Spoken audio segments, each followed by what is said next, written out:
Aray, sakit ng kamay ko Aba, Mang Muff, sakit na. Tom, ikaw pala. Natisod po ako sa inyo dahil hindi ko po alam na dyan kayo nakahiga. Ganun ba? Pasensya ka na. Parang umaga na yata. Mang Muff, ba't dyan po kayo natulog? Hindi ko nga rin alam eh. Marami po bang nainom nyo? Oo, dami ko nainom kagabi. Hindi lang po kagabi. Gabi-gabi po, lasing kayo.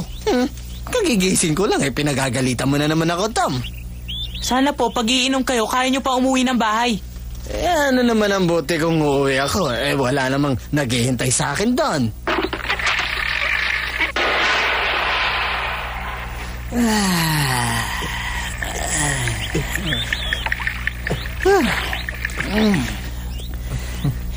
Sige. Sarap. Masasarapan po kayo? Alam mo ba kung bakit ako umiinom sa gabi? Para makainom ako ng tubig sa umaga at mawala ang pagkalasing ko. Nakakatuwa po ang katwiran nyo. Matagal-tagal na rin ako hindi nalalasing eh. Mabuti kasi nakapagtrabaho ko doon kila Ginoong Ok din. Ngayon lang po kayo magtatrabaho? Hindi, minsan lang. Hindi po ba dapat araw-araw nagtatrabaho? Hindi ko kaya yan. Alam mo kasi hindi ako magigising ng maga. Kung hindi ka pa nga nadapa sa akin di hanggang ngayon tulog pa ako. Problema po ba yun? Gigisingin ko kayo tuwing umaga. Paano mo na magagawin yon? Abay, kung ako nga hindi ko alam kung saan ako matutulog at maihiga basta't nalalasing ako. Mauubos ang buong umaga mo sa paghahanap lang sa akin. Hindi kayo magtatrabaho? Hindi naman sa ganon. Pero mas mabuti naman ako doon sa tatay ni Hak. Abay yun hindi nakaisip magtrabaho kahit hindi lasing eh. O hindi ba? Sabihin mo sa akin. O. Malupit po siyang tao. Sinasaktan nga po lagi nun si Hak eh. Mas masaya nga po si Hak buhat nang iwan siya ng tatay niya. Kaya naman po niyang sarili niya eh. Ba, hindi ako nananakit kahit na ako'y lasing. Oo nga po, malupit po ang tatay ni Hak. Huwag mo naman ako ihambing sa kanya. Ako lasing ko pero hindi naman ako malupit. Hindi po, kayo nga po ang unang nagbanggit sa tatay ni Hak eh. Ha? Talaga? Ha? Yeah?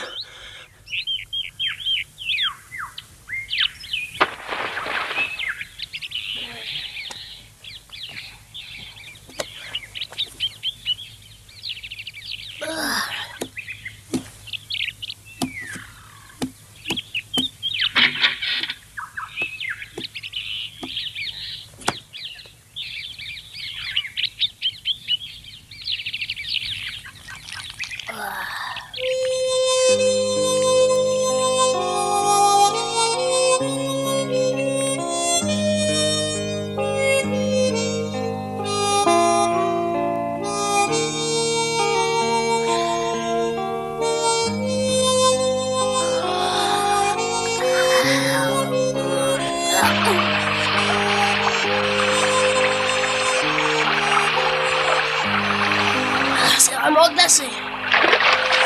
Ah. Tom, sama ako sa'yo! Hindi pa pwede. Hindi pa nga magaling ang beke mo pag magaling na. Magaling na ako! Hindi kita sasama hanggat hindi sinasabi ni Dr. Mitchell at Tia Polly na maaari ka nang lumabas. Tom naman! Tom, lalabas ka na naman? Oo.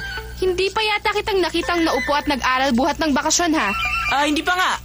Naku, ikaw talaga. Si Ben ay nagtungo sa kamag-anak namin sa Quincy at doon matutulog. Hindi po niya nasabi sa akin yun Biglaan po ba ang pag-alis niya? Abay, oo.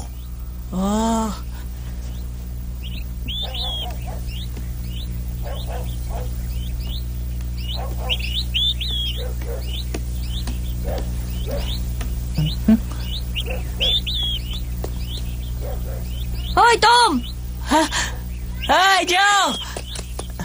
May pupuntahan ka ba? Oh, sa taniman ng mga tiyo ko sa Woodbury. Magtatagal ka? Oh, mga 3 araw ako doon. 3 araw? Oh, at saka na lang tayo maglaro ng Robin Hood pagbalik ko. Sige. Ikaw, wala ka bang pupuntahan? Wala pa ngayon Pero magbabakasyon din kami sa mga kamag-anak namin. Jo, halika na.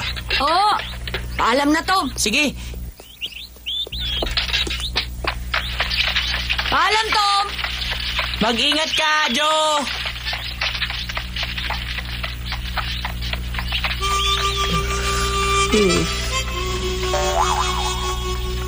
May naisip ako.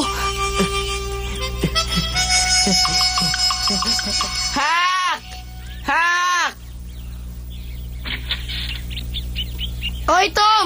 Tuloy ka dito! Pagod ka ba sa kalaro ng Robin Hood?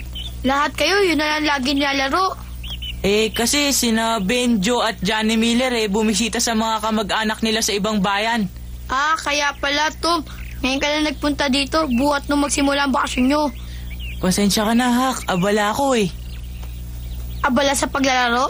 Kaya nga, pasensya ka na Halika, Hak. Mamingwit tayo ng isda. Sige, sinabi mo Ang tagal ko na hindi nakakahuli ng isda. Kailangan doon tayo mamingwit sa pangpang ng hari. Di doon tayo mangisda. Mahaba ang lalakaran natin. Kahit na. Gugutumin tayo nun. Magdadala naman tayo ng pagkain O sige, halika na! Naglalaro yata si Tom sa paligid, Becky. Hinanap ko na siya pero hindi ko siya makita. Talaga? Saan kaya nagpunta yun? Hindi pali, hahanapin ko na lang siya ulit. O sige, Becky, bahala ka nang maghanap. Sige, Mary.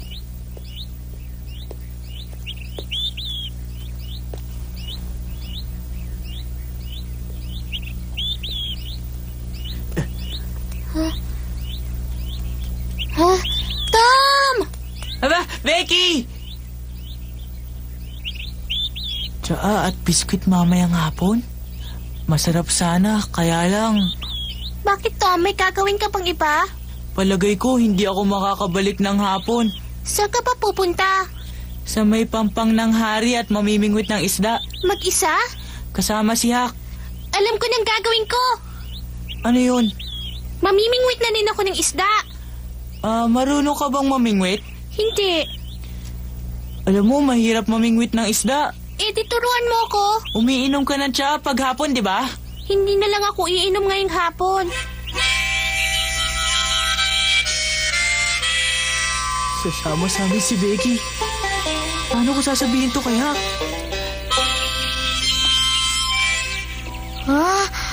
Ano? Sasama sa atin si Becky? Ikaw naman, no? Alam mo, hindi pa siya marunong mamingwit, di ba? Magiging abala lang siya sa atin. Di bali na, nangako ko sa kanya makikita kami sa pantalan. Malayo ang lalakaran natin hanggang pampang na hari. Maglalakad din daw siya ng malayo. Ikaw talaga, oh.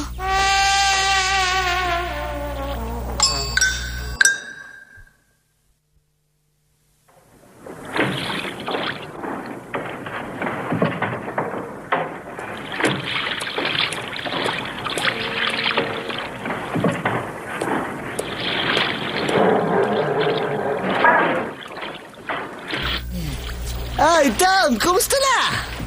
Mang Maf, ang bigat ng dala nyo talagang mabigat. Pero masarap din naman magtrabaho na mabigat kahit paminsan-minsan. Aray ko, naku, balakang ko. Siya si Mang Muff, di ba? Oo, Nagtatrabaho din pala siya.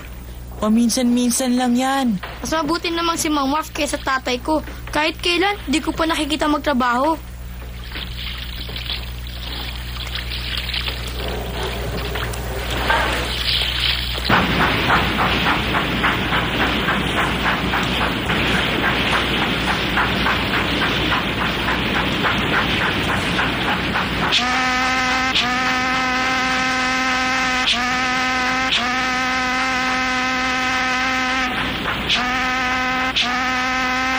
Tumahimik kayo! Masyado maingay!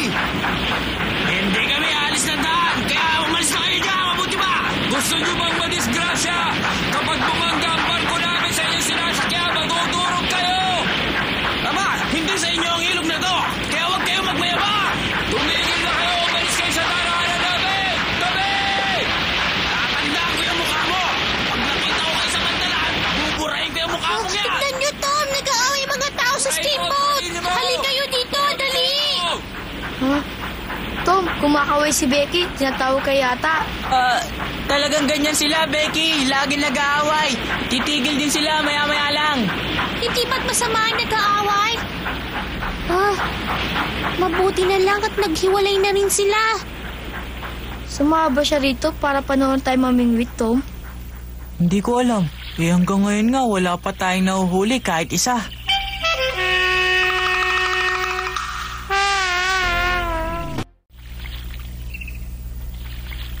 Hindi pa ba kayo nakakahuli?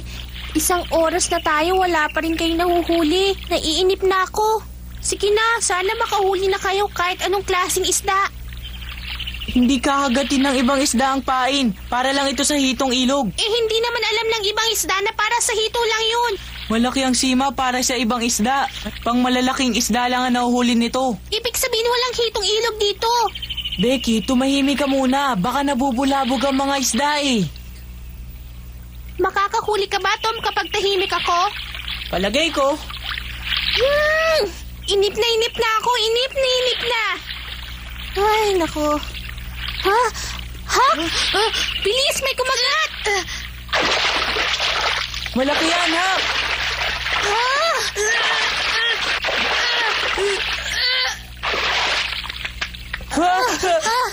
Bilis! Ang malas naman. Oo nga.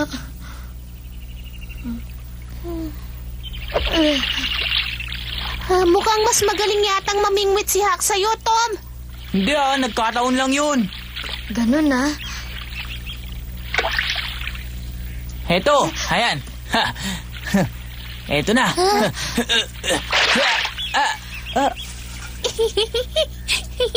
Malas.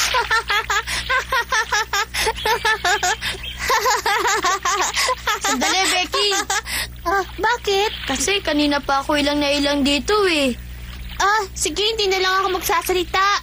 Hindi yun. Ibig ko sabihin, yung laman dala mo. Yung dala ko? Gutom na kasi ako eh. Gusto mo na kumain? Oo, kayo na kapag gusto kumain, buhat pa na sabihin mong maraming laman yan. May keso, tinapay na maraming palaman, prutas. Talaga? Ba't hindi mo sinabi? Halika, kumain ka ng gusto mo. Naku, ang sarap nito. Tom, gusto mo? Hindi pa ako nagugutom. Dinala ko nga ito para sa inyo ni Hak. Kakain ako pag nakuhuli na ako. Ang ibig sabihin niyan, hindi ka na talaga kakain. Hak, kainin mo ng lahat ng biskwit. At marami pang tinapay na may palaman, oh. Oo ba, ang sarap nito.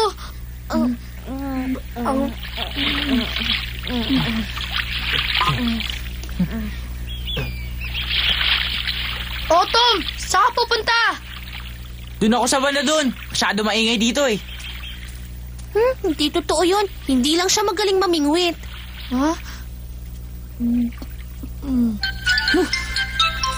Kamay na lang siya ha.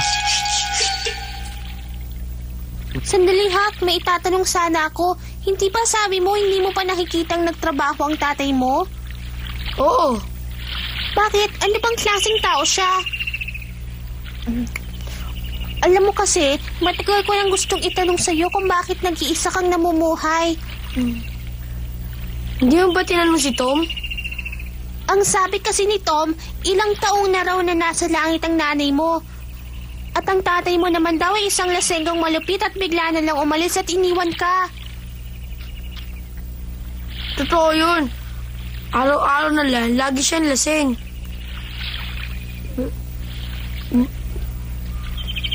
Hindi siya nagtrabaho kahit kailan at mayabang siya. Pag di naman siya lasing, lagi niya ako sinasaktan ng kahit walang dahilan. Ang lupit naman. Talaga, malupit siyang tatay. Noong kasama ko pa siya, ang hirap ng buhay ko.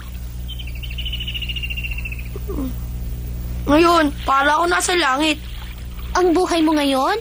Oo, totoo. Para ako nasa langit. Malaya ang pakiramdam. Ang mga nanay na ibang bata dito ay na makikipaglaro sa akin ng mga anak nila. Kaibigan ko naman talaga sila eh. Si Tom ang talagang kaibigan ko. Matalik kong kaibigan. Nakikipagkaibigan siya sa akin, kaya yung ibang bata ay nakikipagkaibigan na rin sa akin. Kahit ayaw ng mga magulang nila. Sabi nila, magulo daw kausap si Tom. Ang totoo, mabait siya. May mabuting kalooban. Tama ka? Hay! Ha? Ah! Nakahuli ka ba, Tom? Oo! Tulong! Becky, baka malaglag ka! Ingat!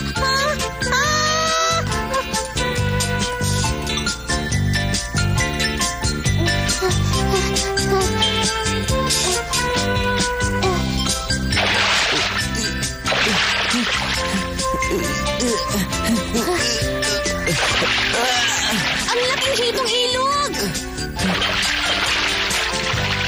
Tigilan mo, Tom! Becky, tawagin mo siya. Bakit hindi mo ba kaya mag-isa?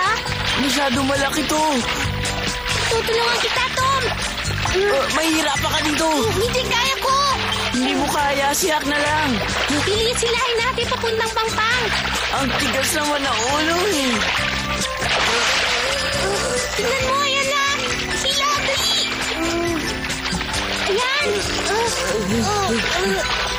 Ang lakas naman ito. Hindi ko na maigalaw ang kamay ko. Hawakan mo maigi, Tom! Hawakan mo! Ha? Ako.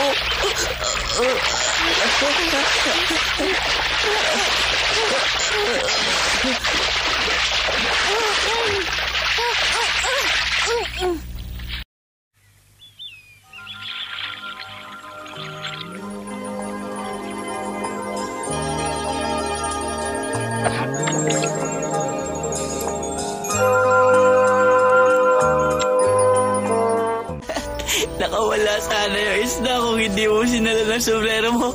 Ang galing mo talaga. Eh kasi nataranta na ako, Tom. Talaga bang sa akin mo ibibigay ang nahuli nating isda, Tom? Oo, masarap yung isdang yan pag pinirito. Ang bait mo naman, ibinigay mo sa akin. Nakawala dapat yan kung di mo ako tinulungan, Becky. Hitong ilog, matutuwa ang nanay ko pag nakita yan. Baka pagalitan ko sa inyo dahil nadumihan ng baro at sombrero mo. Pati na rin ang sapatos mo. Oo, paggagalitan niya ako. Pero hindi na bali, nasarapan naman ako mamingwit eh. At sa pakikinig sa kwento ni Huck. Kwento ni Huck? Oo.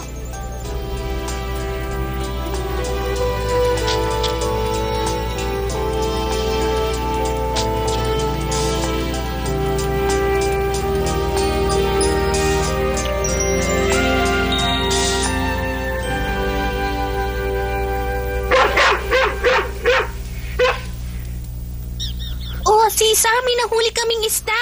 Mamaya ibibigay ko sa'yo ang tira, ha? Teka, Cesar, hindi ako nagdumi ng damit ni Becky.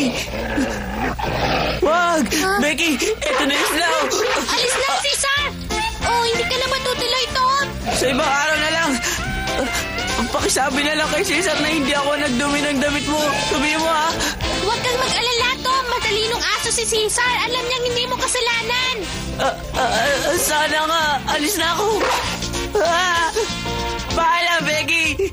Salamat sa isda, Tom. Paalam! Cesar!